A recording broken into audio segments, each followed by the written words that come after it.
Assalamu alaikum to all those who are watching me and listening me. This is Sayyid Mohammad Siftan and I welcome you to the review portal. आज की इस video में हम 8th of मई 2023 से लेकर 15th of मई 2023 तक का weekly press review करेंगे। तो चलिए शुरू करते हैं वीडियो को।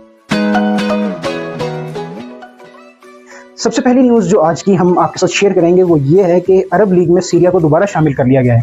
इससे पहले 11 साल पहले सीरिया को उसकी पॉलिटिकल सिचुएशन यानी पॉलिटिकली वो स्टेबल नहीं था, पॉलिटिकल सिचुएशन की वजह से अरब लीग से निकाल दिया गया था। लेकिन अब जो 22 मेंबर कंट्रीज़ के मिनिस्टर्स हैं वो दोबारा मिले and they have welcomed Syria again in the league. और इसका मकसद ये है कि सीरिया को जो है वो पॉलिटिकली सपोर्ट की जाए, उसको इंटरनली स्ट्रॉन्ग करने के लिए, और उसका जो ह्यूमैनिटेरियन क्राइसिस है उसे सॉल्व किया जाए। हम मिडिल ईस्ट में रिसेंट डेवलपमेंट्स देख रहे हैं कि यमन की वॉर जो है वो भी खत्म हो रही है और ईरान और सऊदी अरेबिया जो है वो भी अपनी जो टाइज है उससे दोबारा रिज्यूम कर रहे हैं। तो ये इस तरह की न्यूज़ है, इससे हमें ये पता चल रहा है कि जो मिडिल ईस्ट है they are also again going towards the normalisation. और उसके बाद अब जो हमारे पास सेकंड न्यूज़ है वो ये है कि वो यूनाइटेड स्टेट्स ऑफ अमेरिका से regarding the gun violence. Eric Garcia नामी एक शख्स था जो अपना वेपन लेकर टेक्सास के आउटलेट मॉल में दाखिल हो गया। अब वो जब आउटलेट मॉल में दाखिल हुआ तो उसने फायर ओपन कर दिया और इसके फायर ओपन करने की वजह से ऑलमोस्ट 8 लोगों की तो मौके पर डेथ हो गई और उसके बाद दीगर ऐसे लोग थे जो वहीं पे वाउंडेड हो गए या जख्मी हो गए। लेकिन वहाँ पर जो शेरिफ ऑफिसर मौजूद थे, पुलिस ऑफिसर, उन्होंने मौके पर उस जो लड़का था या जो किलर था उसको गोली मार दी और जिससे जो है वो हालात को कंट्रोल कर लिया गया, वरना हालात इससे भी ज़्यादा जो है वो आउट ऑफ कंट्रोल हो सकते थे। तो ये अमेरिका में पहली दफ़ा नहीं हुआ। अमेरिका में जो गन वायलेंस है वो आम है क्योंकि अमेरिका में वेपन खरीदना निहायत आसान है। आप अगर जैसे पाकिस्तान में देखें तो पाकिस्तान में जैसे हम नॉर्मल चीज़ों को या ग्रॉसरी खरीदते हैं, same is the case with the weapons in United States of America कि कोई भी जाकर वहाँ से वेपन्स खरीद सकता है। तो अमेरिका में 2021 में ऑलमोस्ट 48,832 लोग जो थे, यानी ये तकरीबन ये फिगर राउंड अबाउट बन जाता है 49,000 का, वो गन वायलेंस की वजह से या गन के वाउंड्स की वजह से अपनी जान जो है वो गंवा बैठे थे। और शुरू से ही हम देखते आ रहे हैं कि यूनाइटेड स्टेट्स ऑफ अमेरिका इस बारे में काफ़ी लीनियंट है और गवर्नमेंट भी कोई ऐसे स्टेप्स नहीं लेती। तो ये एक ग्रेव कंसर्न है फॉर द अमेरिकन पीपल। लेकिन इस चीज़ को कंटिन्यू रखा हुआ है अमेरिकन गवर्नमेंट ने भी और इस पर कोई सख्ती नहीं हो रही since the independence of United States of America. अब उसके बाद जो अगली न्यूज़ आती है वो हमारे पास है फ़लस्तीन से। अब फ़लस्तीन में आपको पता है कि अफगानिस्तान जो फ़लस्तीन है उसकी भी सिचुएशन पहले, यानी जैसे अफगानिस्तान में ह्यूमैनिटेरियन क्राइसिस रहा है, फ़लस्तीन में तो ह्यूमैनिटेरियन क्राइसिस किसी और लेवल पे ना। 75 ईयर से जो इसराइली फोर्सेज हैं, इसराइली फोर्सेज जो हैं वो वहाँ पे लोगों को सप्रेशन कर रही हैं, वहाँ पर उनको फ़लस्तीनियों की ज़िंदगी जो है वो उन्होंने मुश्किल बनाई है कब्ज़ा करके। तो वेस्ट बैंक का जो इलाका है जहाँ पर कब्ज़ा है इसराइली फोर्सेज का और जिसे इसराइल ने ऑक्यूपाई किया है, वहाँ पे एक प्राइमरी स्कूल था, यानी जो छोटे बच्चों का स्कूल होता है, और उस प्राइमरी स्कूल को इसराइली फोर्सेज ने डिमोलिश कर दिया, यानी तबाह कर दिया। अब अगर देखा जाए तो ये एक बहुत बड़ा संगीन जुर्म है क्योंकि बच्चे जो हैं वो उनकी एजुकेशन ज़रूरी है और पूरी दुनिया में जहाँ भी बच्चों की एजुकेशन पर टारगेट होता है तो इंटरनेशनल ऑर्गेनाइजेशंस जो हैं वो अपनी वॉइस जो है वो उठाते हैं। लेकिन इसराइल की जो एट्रॉसिटीज़ हैं वो दिन ब दिन जो है वो बढ़ती जा रही हैं, लेकिन इंटरनेशनल कम्युनिटी उस लेवल पर आके इसराइल को कन्फ्रंट नहीं करती जिस लेवल पे जाके कन्फ्रंटेशन देनी चाहिए इसराइल को। और उसके बाद जो अगली न्यूज़ हमारे पास है वो है कि Pakistan last year Pakistan among the 116 most vulnerable countries about the food security, Pakistan was ranked on 92nd number. यानी पाकिस्तान उन कंट्रीज के साथ था जहाँ पे फूड सिक्योरिटी की सिचुएशन बहुत सवेयर है। और पाकिस्तान की अगर हम इंटरनली बात करें तो 48% जो पाकिस्तानी हैं वो फूड इनसिक्योरिटी का शिकार है, जिसमें 18% लोग वो हैं जो सिवियर फूड इनसिक्योरिटी का शिकार है। इसकी वजह ये भी थी कि लास्ट ईयर पाकिस्तान में जो है वो फ्लड्स आए थे और पाकिस्तान में काफ़ी लोग जो थे वो अपने घरों से बेघर हो गए थे फ्लड्स की वजह से और फसलें वगैरह जो हैं वो बहुत तबाह हो गई थी। लेकिन पाकिस्तान को फूड इनसिक्योरिटी से निपटने के लिए सबसे मेजर काम जो करना होगा वो ये करना होगा कि पाकिस्तान को अपनी एग्रीकल्चर में जो है वो इंप्रूवमेंट लानी होगी और एग्रीकल्चर में रिसर्च को ज़्यादा से ज़्यादा बढ़ाना होगा ताकि चाइना की तरह और जापान की तरह हम अपनी एग्रीकल्चरल प्रोडक्ट जो हैं उसको बढ़ा सकें। उसके बाद जो हमारे पास अगली न्यूज़ आती है वो सीपैक से रिलेटेड है, चाइना पाकिस्तान इकोनॉमिक कॉरिडोर से, जो अब अफगानिस्तान तक एक्सटेंड होगा under the BRI belt and road initiative. इसमें पाकिस्तान, चाइना और अफगानिस्तान के फॉरेन मिनिस्टर जो हैं इन तीनों ने बैठकर इस चीज़ को रीफर्म किया है कि now under the BRI China will also invest in Afghanistan. तो ये अफगानिस्तान के लिए बहुत अच्छा है क्योंकि उनकी इकोनॉमिकल कंडीशन जो है वो इतनी अच्छी नहीं है और फ्यूचर में ये है कि अफगानिस्तान में इकोनॉमिकल इंस्टेबिलिटी आने में ये बड़ा मदद देगा। और उसके बाद जो हमारे पास अगली न्यूज़ आती है वो पाकिस्तान से। पाकिस्तान में क्या होता है, पाकिस्तान में 9 मई को जो है इमरान खान जो हैं चेयरमैन पाकिस्तान तहरीक इंसाफ और एक्स प्राइम मिनिस्टर भी हैं पाकिस्तान के, उन्हें जो है वो अहाता अदालत इस्लामाबाद हाई कोर्ट से जो है वो गिरफ्तार कर दिया। लेकिन फिर ये हुआ कि जो अदालत है इस्लामाबाद हाई कोर्ट उसने इसको लीगल करार दे दिया, कानूनी करार दे दिया, लेकिन सुप्रीम कोर्ट ने आफ्टर 1 डे जो है इसको गैर कानूनी करार दे दिया खान साहब की जो अरेस्ट थी। तो हुआ ये कि रेंजर्स ने एक जो कमरा है जहाँ पर खान साहब बायोमेट्रिक के लिए गए थे उसकी खिड़कियाँ तोड़ी और खान साहब को जो है वो अरेस्ट कर लिया।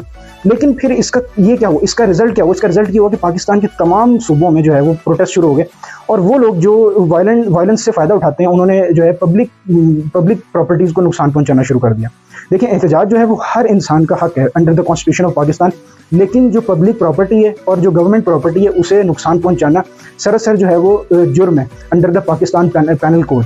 तो इस तरह का काम हमें बहैसियत पाकिस्तानी नहीं करना चाहिए। It doesn't matter that who you support, लेकिन आपको जो है तहजीब का जो दायरा है वो नहीं छोड़ना चाहिए। आप एहतजाज रिकॉर्ड करवाएं लेकिन अच्छी तरह करवाएं। तो फिर ये हुआ कि खान साहब को जो है वो रिलीज़ कर दिया गया। बट फिर अगली न्यूज़ ये है कि इसी से रिलेटेड है, वो ये है कि 14 मई को पाकिस्तान में इलेक्शन होने थे अंडर द कॉन्स्टिट्यूशन, यानी 90 दिन के अंदर अंदर जो इलेक्शन करवाने होते हैं पंजाब असम्बली के और केपी असम्बली के। लेकिन वो इलेक्शन जो है वो नहीं हुए और 15 भी आ गई है।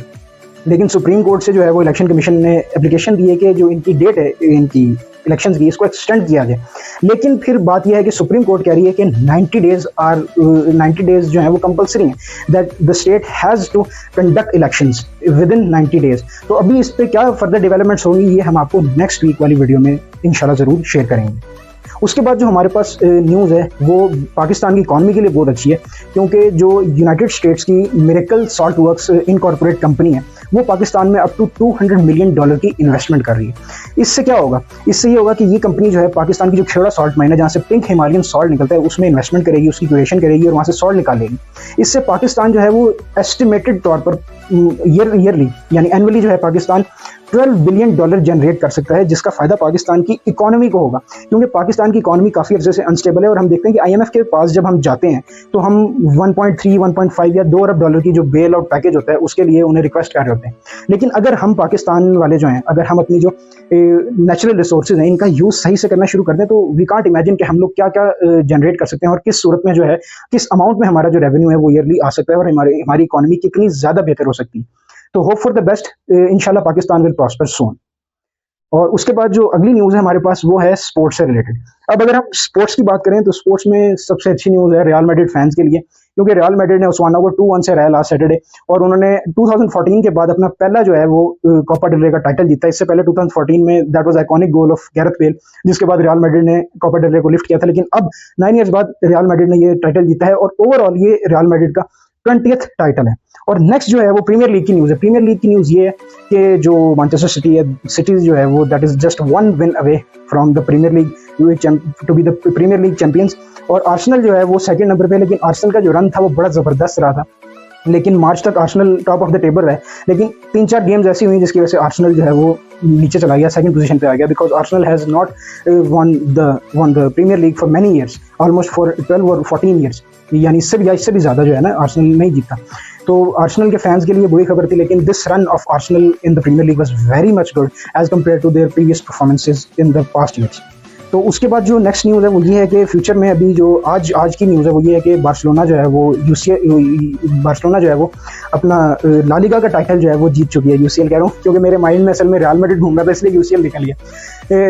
बार्सिलोना जो है वो अपना टाइटल जीती है ला लीगा का और मेसी के बाद ये इनका पहला टाइटल है, मेसी के एग्जिट के बाद। और जो रियल मैड्रिड है, रियल मैड्रिड मेरे माइंड में घूम रहा था इसलिए मैं बताता हूँ, रियल मैड्रिड जो है वो भी अपना नेक्स्ट मैच खेलेगी, सेकंड लेग जो है उनकी वो मैनचेस्टर सिटी के साथ होगी UCL सेमीफाइनल में। Hope for the best. और मैड्रिड फैंस जो हैं वो यानी जो मैड्रिडिस्टा हैं दे आर क्वाइट एग्जैजरेटेड और काफ़ी ज़्यादा वो बूस्टअप हुए हैं कि इस दफ़ा फिर रियल मैड्रिड जो है अपने टाइटल का डिफेंड करेगी चैंपियंस लीग को जीत के। Let's hope for the best.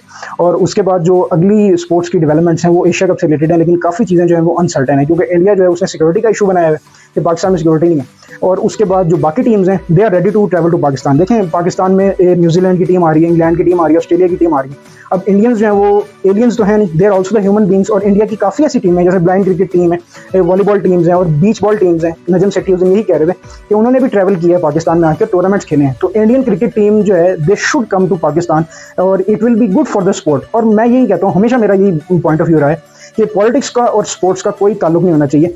BCCI should concern this और पाकिस्तान में एशिया कप होना चाहिए। तो इससे ये होगा कि वर्ल्ड कप के लिए फिर हमने भी जाना है, तो दोनों ममालिक जो हैं इनके ताल्लुकात अच्छे होंगे in the sports. We also hope that political जो टर्म्स हैं पाकिस्तान और इंडिया की वो अच्छी हों।